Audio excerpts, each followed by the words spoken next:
Good evening. My name is Toya and I'm here with Ollie, who is here to ask a few questions. And today is the 10th of December 2025. We worked on a project so far interviewing people from the West Indies who came over to the UK to make a life for themselves. Most of them came over during the Windrush, most of them came over a little bit after the Windrush. My mom came over during the Windrush and she weren't quite happy. She sent for one of my aunt who came over. When they came here, they landed in Tilbury, then they moved to Birmingham. That's where they sent most of the immigrants that came over during the Windrush to Birmingham to work into the mint or the textile factories. When my mom came over, she weren't quite happy. Reason being for that was because of the racism. And she hated the cold, per se. So she went back to Jamaica and where she said she wants the freedom to work whatever she wants to do without any restriction. Then she came back over. When she came back over, she came over to her fiancé at that time. And then she sent for one of my aunts. And then my aunt came over. She moved to a little bit further in Birmingham. My mom was living in Ladyhood. She was living in, I think, Stopney or something like that in Birmingham. Then she asked my other aunt if she wanted to come over. My mom was the eldest of, I think it was 12 kids or more. My mom was the eldest, so she was more the responsible one for her siblings. Then my other aunt came over, and then my mom was like, no, I can't do this anymore. Then she went back to Jamaica where she settled down with my dad. My dad didn't want to come to the UK, reason being because his dad is from Poland and he was one of the immigrants that escaped Italy. So he came over to the UK where he met my grandma, who was from, I think it was India or Pakistan. So my family tree is really mixed up. I always say this to people who shape my family tree, all nations dropped out. Then they went to Jamaica where they settled down and had my dad. Based on the history that my granddad told my dad, he said no, he's not coming to the UK. That's where we all live. I had loads of relatives that came here after. I have a brother who is here. And then I used to travel here and there to the States. I worked in the Cayman Islands for about a year. Then I came to the UK, I went back, I came. So I decided I'm going to stay. When I decided to stay in the UK, it was in 2002. And I was living in New Cross. Then I moved from New Cross to Birmingham because I couldn't stand my brother's girlfriend. She was a nightmare. Working, you get pay. As soon as you get pay, she wants your money. And I don't have time for that. I can't be going out, waking up 5 o'clock in the morning, going to work and come back and payday. They start saying you have to do this, you have to do that. I was like, no, I'm not having that. So I went to live in Birmingham with my aunt in Ladyhood, thinking that, okay, that would be much better. That was worse. She got me a job where they did cash in hand with the company she used to work with. And then when I get paid, I never see my paycheck. When I asked, can I get my pay? She was like, oh, go to this cousin, go to that cousin. I was like, you know what? I was working in Jamaica as a treasurer for Accountants General, which is the treasurer for Jamaica.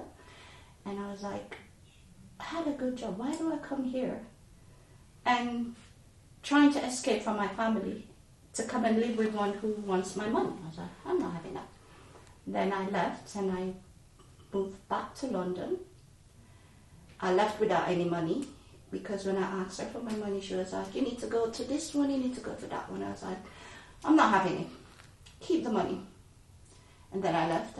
When I came back to London, I got a job. I was living in Hackney, which was Lower Clapton. I lived there for about a year. Then I moved to Homerton. Then I lived there for a year. I was working in Barking, where I met my so-called husband. Then we lived together in Barking. Then we decided to get married, and we bought 2 places in Grace at once, where I'm living now, and one in Conway Gardens. And then I had my sons, which is Alan, Adrian, and Christian. Now, I worked with the NHS as a mental health nurse for a good amount of years. Then I decided, okay, I wanted to do something else. Then because I worked with the NHS, I did bank, where I could work when I want to work and how I want to work. Reason being doing that, because I work around my kids. My kids come first. My kids first, then myself, then my husband. So then after doing that, I went to work in a call center. I'm very adventurous. I like to try new things. I don't just stick to one thing. I like to do a little of everything. So if needs be, if I'm working at one thing and it doesn't work, I can always find something else to do. I worked in the call center for a year, which was with a company named Club La Cosca. I was doing that for a little bit. Then when I found out exactly what the job entailed, I left it. Because basically what they did was they called people up to sell timeshare for family holiday homes. But I wasn't doing that then. I was more processing the papers. Then a lady took over and she didn't like me for some reason, and she was like, oh, you're going to have to go on the phones. Then, so I moved from out the office and went into the center itself where I was doing phone calls. Then when I realized what it was, I just put my headset down and told her I'm not doing this, and she was like, oh, you have to do it or you're going to have to pay us some money. And I was like, no problem. I'll see you in court. She's like, are you really? I said, yeah. If you think I'm going to con people out of their money, I'm not game for that. I didn't know this was what it entailed. You gave me paperwork. I was just processing paperwork. I was just processing payments. I wasn't going on the floor. So I was upstairs. You guys are downstairs. I don't know what's going on downstairs, and I don't care. I come here to do my work. I do what I'm getting paid for. What I'm not getting paid for is not my business. And that's what I always instill in my kids or anyone around me. You go to work, you do what you're getting paid for. If you're not getting paid to do something, you don't do it. Because anything happens, they're going to hold you responsible. Because they're going to say, you're not getting paid to do that, so why are you doing it? So that's what I did. And then we bought another place in Grace, which is not too far from where we live. And then I worked throughout COVID.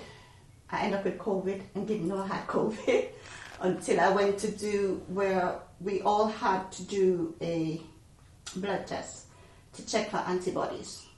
So I was one of those who was randomly selected because of my blood type. So I did the blood test, I got the antibodies, I had to donate blood, and I didn't know that I had COVID until I did the test. So I worked right throughout COVID. Within doing that, I made sure that my kids were fully involved in their education during COVID. If they had to do online classes, they did online classes. When their computers went down, I called up the school. I got laptops for them to use. So, and also, since moving into Thurrock, I've been with the Thurrock voluntary service since I moved into Grace 2003, and I've been with Thurrock voluntaries ever since. I volunteer with the Princess Trust. I volunteer with loads of different organizations that are no longer around. I volunteer one which I love doing. It was called Wishes, where we helped moms, teenage moms. That was quite fun to do. And we also help moms who are being abused, which was, I love doing that because I like a challenge, and I like doing stuff that every day it's different. There's no one day is the same. Each day you go in, there's something totally different, which was fun. When I moved to Grace, there was a lady who I interviewed. Her name was Val. She was the very first Afro-Caribbean salon in Grace. There were no other in Grace. And she was the very first one established in Grace. So she was more like the trendsetter to show people that she's an immigrant. You can come from your country. That doesn't mean that you can't do something that you love. So she set up the salon. Then another person I interviewed, his name was Danny. He was one of the first Afro-Caribbean barbers in Grace. So that was a good thing. Then I met a few people. I met a midwife. Her name was Tina. And I also was meant to interview her, but she passed away before I got the chance to. So I interviewed her son and her daughter. And Tina was one of the very first black midwife in Thurrock. And her daughter, who also did midwife, she also followed in her mom's footsteps, and she was the first to do certain stuff here in the UK and also abroad. And her son name was John, and the daughter name was Gloria. Then I interviewed another lady. Her name was Gloria also. Her story is very interesting. She was the very first black person to work in stock trading in the UK. And she was on the floor. And she didn't thought that she would be able to do that. She went for a job interview, and that's what she got. So it doesn't matter where you're from in the world. It doesn't matter if you're an immigrant, if you came over legal or illegal. If you want to make a life in where you are, you can do it. You can strive to better yourself, but you have to want to do it. A lot of people come here and they want handout. In Grace here, for example, I met a lady in Grace, and she was asking me, where's the job centre? And I was like, there's a job centre. And she was, oh yeah, I was told I can come to the UK, walk into a job centre and just say, give me money. I was like, how does that work? Her friend did it. So a lot of people came here looking for handout. They don't want anything else. And as they say, Grace was the prime spot for people to come and get freebies, because Thurrock Council gave it away just like that. That's why Thurrock Council is where it is right now.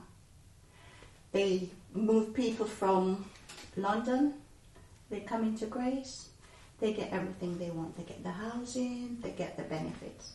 But you move to other boroughs, it's very difficult. You can, and also another example, you can go to a school and you can misbehave and you get suspended or you get kicked out of school. You come to Grace, you get into school. No questions asked. It doesn't matter what you did, it's very easy to get stuff in Grace. Which things are kind of changing now, because Grace are more open to other ethnicities. And you've got people coming into Grace trying to better themselves, but it's not working out the way they want to do it. because they wanted a quick buck, which doesn't work. You have to put the work in to reap the rewards. That's what I've learned so far since I've moved into Grace. And all these people that I've met along the way, some of them moved out, some of them are still here. Most of them, this is where they establish their dreams and they encourage other people to do it. Some of them, they move on from one thing to the other, just not sticking to one thing. A lot of them, I've motivated them. I've helped a lot of moms, dad, even kids. As you could see when we were coming to here, you were like, you're walking with the queen, because I'm a very friendly person and I will help you in any way I can, whether it be financially or just an advice. I help people in any way I can because that's the way I was brought up. And that's the way my mom said, you have to help someone because you can never tell one day who will be there to help you. You can be getting mugged on the road and somebody walk past and sing and say, oh yeah, I know that person. And they help you. So giving a helping hand doesn't cost you anything. And that's what I love with Grace. A lot of people think that Grace is stuck up. It's not. You just have to know the right people. And you just have to be open enough to help people. And you will get the help you need. Any questions? Yeah, well, first of all, thank you for that. I thought it was a very nice, thorough sort of overview there. What obviously seems to be a very interesting life, quite frankly. I just have a few questions for you. So, when you first came to the UK, was there a lot of culture shock, like when you came from? No? No. Reason being, in Jamaica, we're multicultural. And because I'm from a multicultural background, my dad was Jewish. So I've got that Jewish aspect, and I've got my dad's mom aspect. My mom's mom, he's from Cuba. And his dad is from China. So they left China and went to Cuba.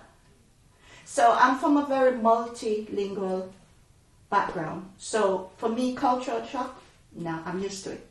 I'm used to having different people from different. I've got cousins who are blue eyes. When I got married, I said to my husband, listen, if I have a white child, it's your child. Because my dad is white. So we are not bothered with the lingual or anything. That doesn't faze me at all. And I say this to my kids and to my grandnieces and nephews and all of that. You can't be racist to anyone, because if you do that, you'll be racist against yourself. So I'm from a family where we're not racist. We accept you for who you are, not what anyone say. I judge somebody off my own, not what anyone say. And I'm easy to get along with, so I'm not bothered. Wonderful. So just touching on something you said in your overview there, you talked about, your upbringing. Was it a different pace of life, as I'll phrase it? Not so much a culture shock, but did you find, or have you found just as time's gone on, because you've moved quite a bit, so you said you were at Birmingham, yeah. Has the pace of life changed where you are? How people act, or...? No. No? No, because when I moved to Grace, where I am, I was the very first black person to live there. And it didn't faze me one bit. I get along with everyone there.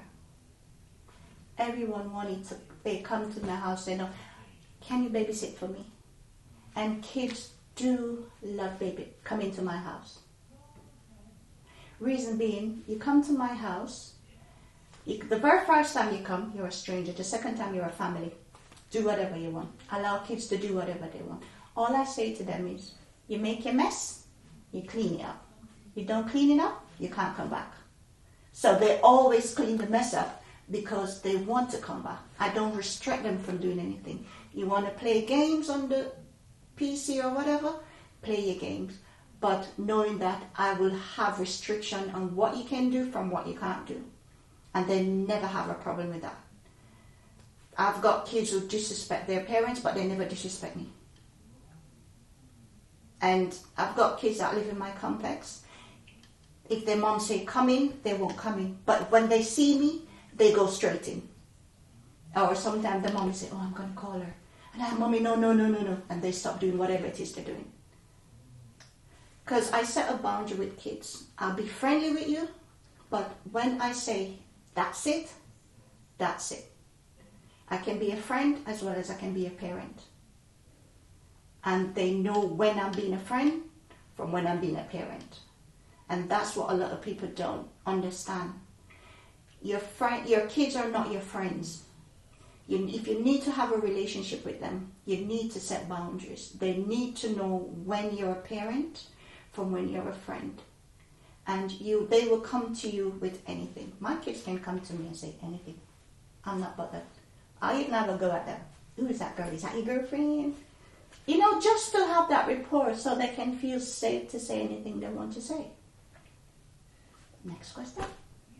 Well, it's interesting. So I was just following on from that, because you're talking about, obviously, first time you're a stranger, next time you're a family. To me, and this is obviously speaking from someone that was born in Britain, but obviously comes from a very, what I would call, white background in terms of my family and how I've been brought up. To me, that sounds like were you brought up that way? Is that why, that's how you were brought up with your family? Not necessarily. My home in Jamaica was more like a orphanage.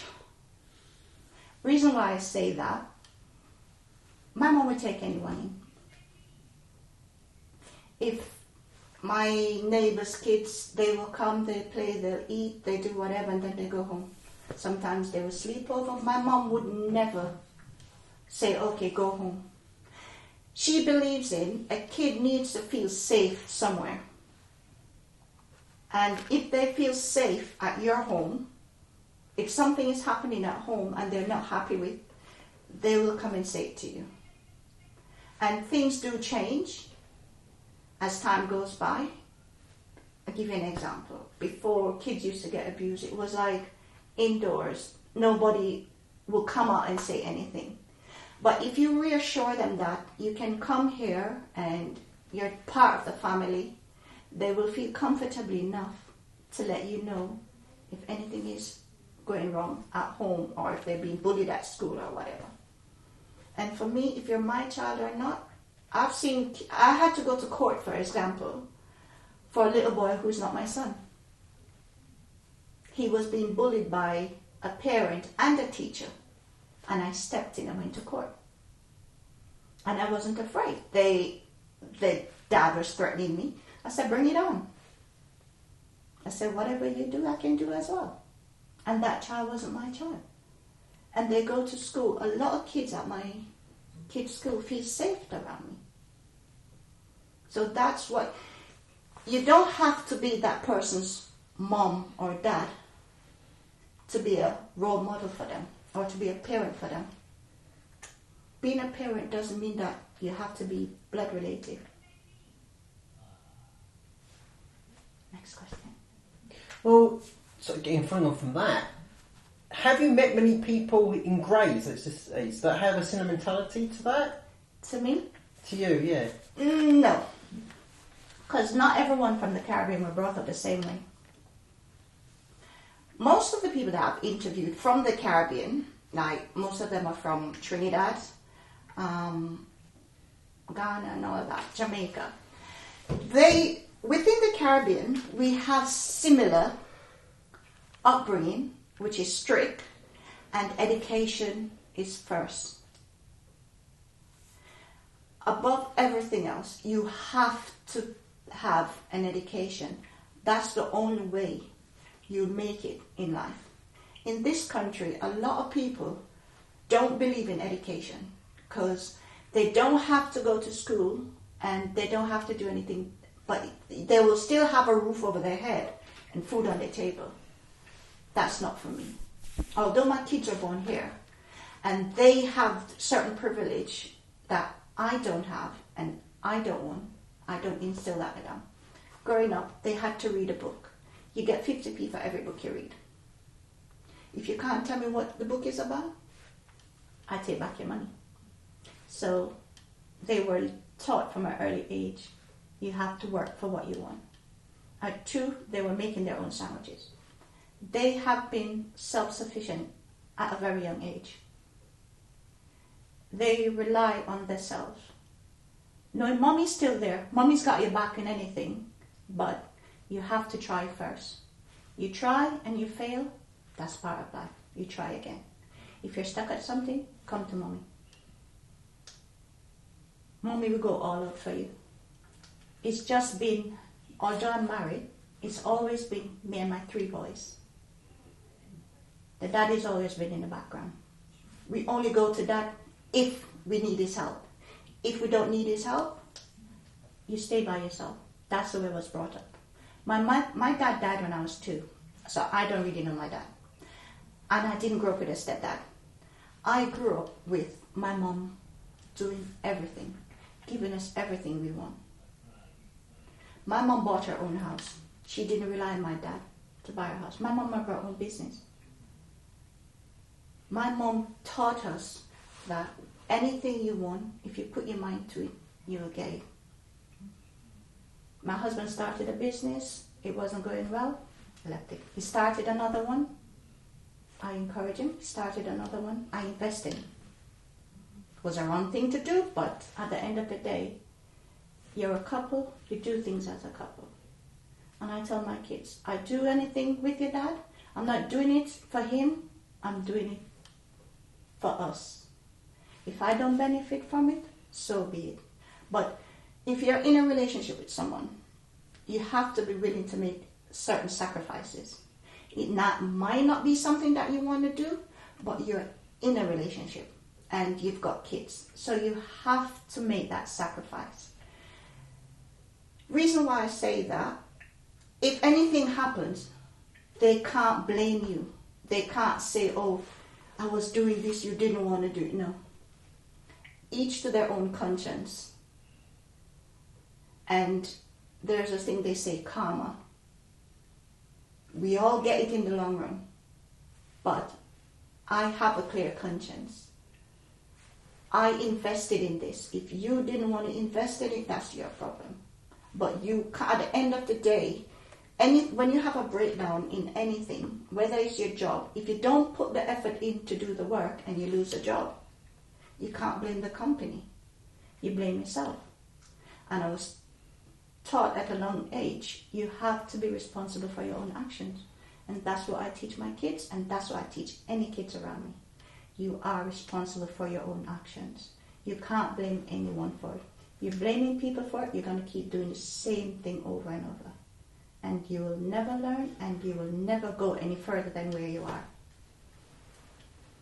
Next question. So what drew you to Grays in the first place? Like, when you first came here, you said you bought 2 homes here, but what actually drew you down to Thurrock firstly, and then it wasn't me Grays? per se. At first we were going to buy a house in Birmingham for business. When we went to Birmingham, and he told me where in Birmingham he was going, I was like, oh, I used to live around there. And then when we went there, and then at the house, I was like, oh, that's my aunt's house. And I said to him, we're not buying it. I was like, what? I said, no, we're not buying it. When my aunt came and she saw me, and I said, listen, you buy this house is not yours. And he was like, what do you mean by that? I said, you buy this house, and if we move to Birmingham, you're always going to see somebody coming knocking at the door various hours. Because this is where all the family that lives in Birmingham come to. And I'm not having that. So we're not. Then he looked at the places, because he looked for places where it's cheap, which is a good bargain. Where we're living, that was a brand new flat. And we bought another one which was quite cheap. Then the other one, when we bought another one in Grays, we were looking at houses because we wanted to buy a house. And then I was like, no, I don't like the houses. Because the houses that he was looking at, which was quite cheap, I give an example. I say to him, I can't sit on my toilet and be stirring my pot. That's not me. I can't do that. I can't be walking through my kitchen to go to my bathroom. That doesn't make any sense. I said, suppose something is in the bathroom, a bomb go off in the bathroom. I don't want to be cooking and smelling at the same time. That doesn't make any sense. So he bought another flat in Grays, which is not too far. So the places that we bought in Grays is not too far from each other. He has a flat, he still owns his flat in Barking, because that's where we were living before we moved to Grays. So moving into Grays was not really say where we wanted, but it was affordable. And we sticked in Grays until now. If I could move out, to be honest, I would, because I like peace and quiet. And Grays is not the Grays that it was, in a sense. There's too much noise. Before, there wasn't a lot of cars, because you've got a main road like right behind my bedroom window. There wasn't too much cars passing by. I could sleep without any problem. But now, you've got so many cars, and they don't respect no one. They'll be passing 3 o'clock in the morning, and they'll be bursting loud music. They were fixing the gas main the other day behind us.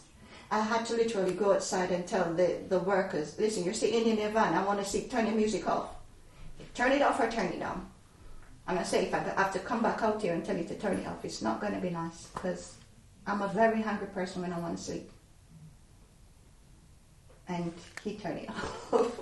Sometimes you have to be a little bit firm with people to get what you want.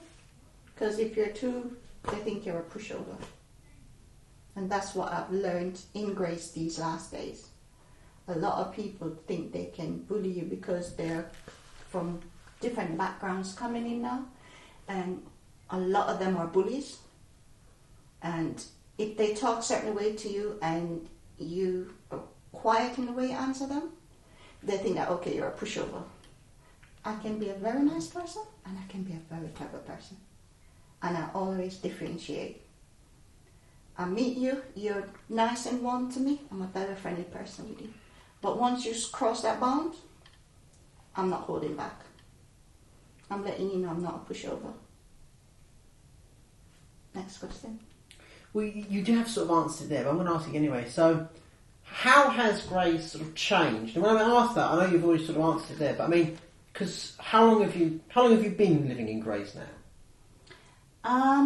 Roughly.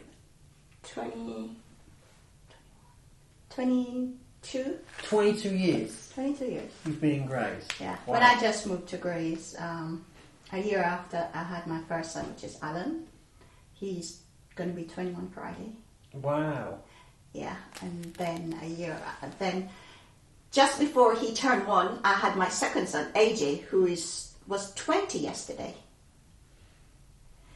And then Thursday, my youngest is going to be 18. So they're all December, which was not planned, but I kind of liked it that way, because in my household, we only do 2 months of the year. I'm the 25th of June. My husband is the 30th. And then I've got the 3 kids. And the reason why I say I liked it that way is I don't have to worry about birthday present and Christmas present. I can just do one present for everything, which is more fun. Because if you have to do birthday before Christmas, you get them what they want for birthday, and then Christmas comes, you don't know what to get them. But for me, I have the best of both worlds. I ask you what you want very subtly without you knowing that I'm asking you what you want. I will do something. It's, oh, that look nice. Oh, what's that? Kids your age do that, and they're like, oh no. And then I was like, okay, that's what you want. That's what I get. But now they're older. I think it's more have to be cash. Because I give you an example. Normally, every year, from growing up till now, I always get them pajamas, and my pajamas that I get them don't look like pajamas. They look like just a normal sweatpants and t-shirt. And they always wake up with it at the foot of the bed. So for the birthday, they'll wake up with a pajama at the foot of the bed. And then Christmas morning, you wake up, there's one at your bed. Boxing Day, there's one. New Year's Eve, New Year's Day. So they're quite used to that. Now they're like, Mom, I don't want pajamas. So I'm thinking, okay, it's going to have to be cash. Because certain little things, they tell you to outgrow it. Because I asked my eldest, and he's like, no, I don't want pajamas. I just want shorts. My second son is like, okay, where's my pajamas? I was like, I thought you said you didn't want it. He's like, I said I didn't want it, but that doesn't say that you're not doing it. So you kind of, but my youngest, he's like, he still wants it. So you just have to know how to deal with them. Next question. Well, so following on, so 20 years you've lived here, and you said you know how... 22. 22, sorry, be precise. 22 years you've lived here now.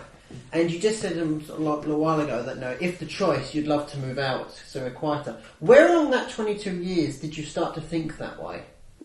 I think the reason why I say I will move out now, because the kids are older. And I love my peace and quiet. And Grace is not as quiet as it used to be. You'll be at home and there's no noise. Nowadays, in my complex, there's always someone fighting. There's always some argument or something. Now the pubs before, because there's a pub literally behind where I am, and it never used to be that noisy, but sometimes 3 o'clock in the morning, you hear people coming from the pub, especially these younger kids nowadays. Once they get the ID, they can go to pub or they can go drink. They think that it's okay to just sit outside and just drink and do whatever they want and make noise. And I love my bed. If I have to work, I will work. When I'm working, I'm working. When I'm relaxing, I'm relaxing. I will spend the whole day in bed. No one will know that I'm at home. Because sometimes my neighbors will say, oh, you're still here? And I was like, yeah. And I was like, I don't see you. That's the way I was brought up, and that's the way I brought my kids up. You don't go outside unless you have to. You don't do anything. If somebody asks you to go out and you don't feel like going out, don't force yourself to go. Just tell them no. You only do things how you feel. If you don't feel like doing something and you force yourself to do it, something bad might happen. So my kids are homeborn. They will be in the house, and you don't know that they're there. They're each to their own little things. They're in their own little world, and no one will know that anyone is at home. Even now, Alan might be in his dorm at uni, and none of his roommates might know that he's there. My sons, they'll be at home. One is on his PC, one is on his Xbox. And you don't know that they're there until they decide to provoke each other, which my middle son do that now and again. When he's a bit bored, he'll come and have a go at me. When he thinks that, oh, I've been by myself for too long.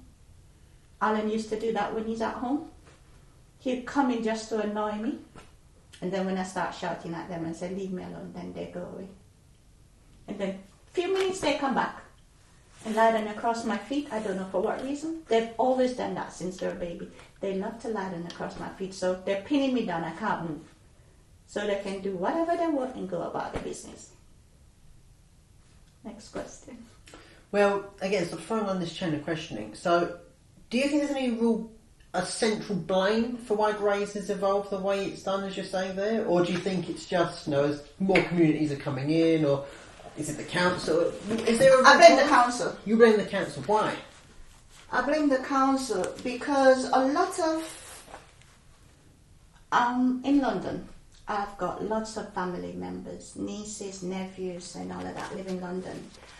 And I've been to Lewisham Council before with my niece, and people come in I'll give an example. I think it was an Asian.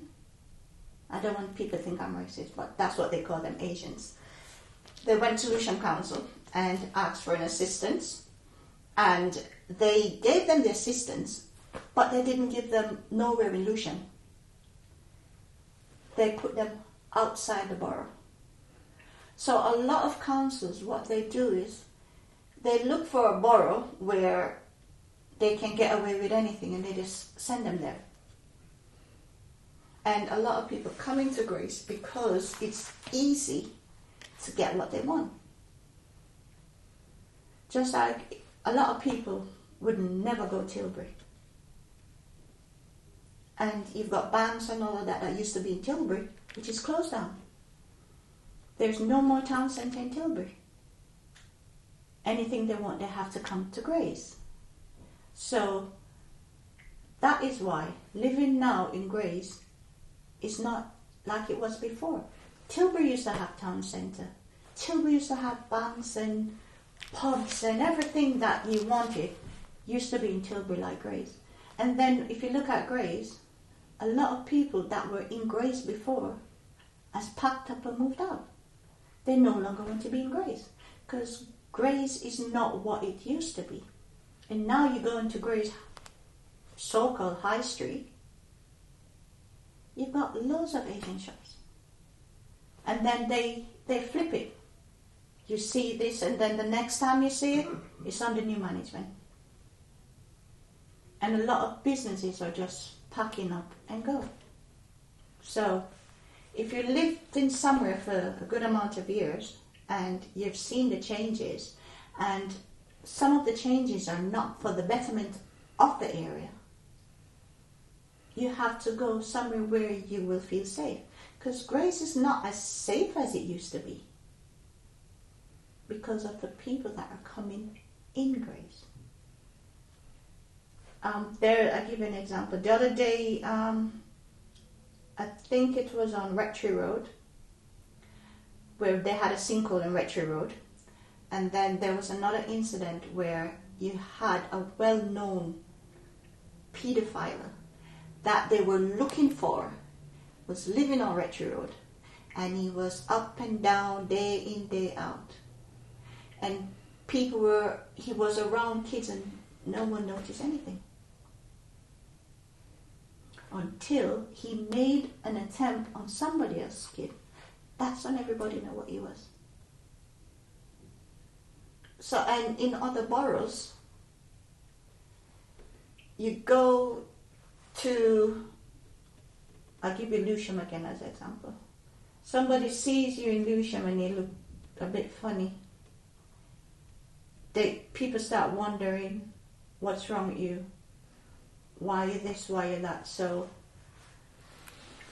Grace just accept anybody. Tilbury do. I've known people that, missionaries, that people invite them to their house. And what they do, they knit their bikes. And they just stand there and laugh. They do it in front of them, tell them to get off the bike and take the bike. So, would you still want to live in a place like this? Next question. It's quite a funny one given the context what you just said there, but what do you love most about Grace? I know we've just had this big chat about why it's sort of going downhill in your eyes, but is there anything that's remained consistently your favourite thing, or just something in general you feel like the town still has something to offer, or is it doomed? It's not doomed. In everywhere you go, you have to take the good and the bad. Grace, I kind of prefer the Grace it was before than what it is now. Because you've got all these, if you look at it, the town centre, they're full of kids and there's no respect for no one. There is no respect. And to be honest, working in the mental health for so long, and you start seeing patients that you were with in Grace, because I'll give you an example. Where I'm living, on the road, you've got two houses that are assisted living for people with mental health. And you used to have a lady that used to run out. And because people knew that I worked in mental health, they used to come and buzz me, ring my doorbell. Oh, this person's escaped, and I had to go out because the compassion in me can't see someone walking into the road and not helping. I wasn't brought up to ignore help. I would go out, I would take her back in, and our carers will just stand and watch her, and they'll be like, oh, we're not. And I always say this, you don't do that. You can't, if you see her walking in a car and you said, oh no, I can't stop her, you're going to get arrested, because they're not going to say, oh no, you can't stop her. They're going to say, why didn't you? And I just like, I want to leave here now, because I tell them straight up, please don't ring my doorbell anymore, because if anything happens to that person and I'm helping, I'm not insured, because I'm no longer working for them, because the company that I used to work with, they're the patient, although they're outdoor, anything happens, they go into them. I'm not insured, so if anything happens, I can be held liable. So I don't want to, when you've lived for somewhere for so long and you need to have a change, sometimes in life you need to have that change to better yourself and to grow more and to see what more you can invest in a community. Because there's so much you can do into a community before there's nothing else you can do, and you need to go somewhere else to challenge yourself to see if you're a better version of yourself. Because if you're stuck one place, you will never know if there's anything else you can accomplish. A lot of people, when they do one job, they do it for like 10, 20 years, and it becomes a routine. You can do it with your eyes closed. You're not enjoying that job anymore, and they don't want to change because they're safe. And then you don't want to get up and go to the job because it's boring to you. And if you don't challenge yourself, you'll never know what you can accomplish. And that's what I've instilled in my kids. Always challenge yourself. Always push yourself to be the better version of yourself. And that's the only way you will know what you can accomplish and what you're capable of doing. That's what my mom did. My mom came here. She didn't like it. She went back home. She started her own little business. My mom started doing a basket of tomatoes. Then she moved to fish. Then she moved to having her boat. Then she moved from the boat to a warehouse, till she moved into a mini shop, till she went into buses before she passed away. So she didn't limit herself to one thing, and that's what she taught us. My mom was taken out of school to take care of brothers and sisters because she was the eldest one. They went to school. She went, and then my grandma took her out. But she made a life for herself, and she made herself better than her brothers and sisters that went to school. And that's what she instilled. Education is a key, but also you need to have a trade. Like the barber Danny that I interviewed. He wasn't a barber when he came to UK and did barbering. He was a shoemaker. He was a carpenter back in his country. He was good at his hands. He came here and he learned something new to have a life. He started with just one clipper, working for someone. Then he went and he rent a chair, working for himself. Till now he has his own shop. So he didn't just stick to one place. And that's what a lot of people don't understand. If you stick to one thing, you will never know what you can accomplish. And I don't stick to one thing. Any job you give me to do, I will do it. And I won't say I can't do it. I will have a go at it.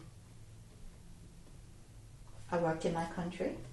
I worked as a receptionist in a law firm. I worked in accountants general, in the registrar. I worked in a company that was called Windrush. I worked in the warehouse as a warehouse supervisor. I run a few shops for myself. So I didn't just stick to one thing. I went to the Cayman Islands. I worked as I love kids, so I worked as a nanny for a little bit. And then I moved, I worked in one of those shops in the mall. I got bored of that. So I don't stick to one thing. I came to the UK, I did a lot of jobs. I work as a dinner lady. I work as in Crown Plaza. I managed 3 phone shops, 1 in Good Maze and 2 in Barking. That's where I met my husband. So I don't just stick to one thing. I worked in care homes, I worked in hospital, I work in private setting. I work as a receptionist here in the UK in a law firm. I worked in a call center. I worked both on the office and on the floor. I even went and helped a friend who set up a stall in the market selling food. I did the cooking for her. I did catering. I did babysitting. I don't just stick to one thing because I'm easily bored. And that's what they say I take off of my mom. I can't stick to one thing because if I can do something with my eyes closed, it's not challenging. I love a challenge. I like pushing myself. I like to see how far I can go. I'm going to go to university now. So I'm pushing myself. I took the time out to take care of my kids. Although I was devoted all my attention to my kids, I still do lots of different training. I did my working with children with special needs, TLC, teaching assistants. I did that. I did my coding. I did my networking. So I did my digital skills. So and I did my health and social care. Whilst I'm at home with my kids, when they're at school, I'm doing something. I'm always, I hate sitting still. I might sit still for a little bit and then I'm off doing something else. I'm doing volunteering, so next question. Well, it's my final question for you. And but basically, consider everything you've said so far. If you had the magical powers and you could change one thing in Grays, again, remember you've got magical powers, so you can do whatever you want. If you can change one thing in Grays, what would that be? And why, obviously? Thurrock Council. Thurrock Council? Yes. And why would you do that? I would put people... You see, a lot of people don't understand politicians. I worked in Jamaica and I worked with politicians. I've got family members who are politicians. I've got uncle who is a politician. I've worked alongside a few politicians. And what a lot of people don't understand, I don't vote. I've never voted in Jamaica and I've never voted in the UK. Reason being why I don't vote. Politicians only tell you what they want you to hear. They will say, they will promise you the moon. Put me there and I give you the moon. You put them there, they'll never give you the moon. And if you've looked at all the scandals with the politicians, both here and in any country, they misuse public funding. They use it for themselves. Thurrock Council is bankrupt because the way how they misuse public funding. If you're going to use public funding, use it for what you said you're going to do. If you look at all these roadworks and everything that they're doing, and the reason why they're doing this now is because they have to finish the money what they were given for the financial year. I'll give you an example. If you come to me and said, I want £20 for financial year 2025, and I give you the £20, and you only use £5 out of that, come 2026, when you come to me and you said, I want £30, I'm going to look at you and say, no, I gave you 20, you only used 5. You've got 15. Use that. You don't need any money because you didn't use it. So what they do is they will go back and they will use the whole 20. They will just waste it. And then they come to you and they ask you for the 30 and you give them the 30. Where they don't look at, if I only use 5 and I've got 15 left, I can use that, and if I need any more, I can come to you and ask you for that. They don't do that. They just squander it. They squander it on themselves and stupidness. And then at the end of the day, is we, the people, have to suffer for it. Because they're taking our taxes and everything, and we're not seeing the benefit of it. And if they were doing something constructive with the money, then we will see the benefit of it. Thurrock Council has doomed Thurrock. So what can we do? Next question. Well, no, that's it from me. Thank you very much for the time. Thank you so much, Ollie, for doing this. And as I said, this project has been a very eye-opening. And I've get to meet lots of wonderful people and also lots of very informative information that I think will help the younger generation. And for me, my advice I will give to the younger generation coming up is make use of the resources that you have now. Because as things and time go by, resources change. They might not be able to access some of what we are accessing. Or me per se, coming here, some of the things that older people, and I've spoken to a lot of them, what they have access to, we don't have access to it. So the younger generation coming up might not have access to it. The public fund, they might not have access to that anymore. So they need to start learning that they have to rely on their own resources.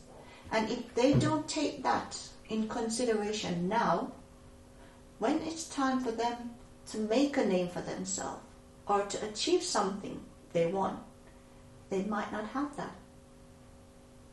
And things are changing because now you've got AI. So lots of jobs that were available then is not available now. And they might be left in behind because they did not take the drastic measures that they need to put themselves in the position that they can accomplish things. And that's where it's going to be too late for them. Thank you so much, and I'll see you on the other side.